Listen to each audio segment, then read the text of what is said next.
तर मित्रांनो, आज आपण आलो नाथसागर पायथ्याशी फिरायला. फिरता फिरता माझ्या अशा लक्षात आलं की इथे एक दुर्मिळ वनस्पती आहे. चला तर ती वनस्पती पाहू आपण. भेटली तर मित्रांनो, आज आपण आलो नाथसागर पायथ्याशी फिरायला. फिरता फिरता माझ्या अशा लक्षात आलं की इथे एक दुर्मिळ वनस्पती आहे. चला तर ती वनस्पती पाहू आपण. भेटली तर तुम्हाला दाखवतो. ती वनस्पती अशी आहे की त्याला घेणारा 100% भिकारी होतो आणि विकणारा करोडपती झाल्याशिवाय राहत नाही. तर तुम्हाला ती वनस्पती भेटली तर तुम्हाला दाखवतो.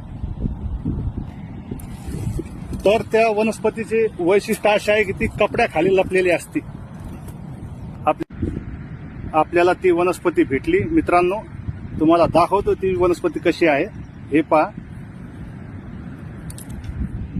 आता ओपन करू. हे आहे मित्रांनो वनस्पती.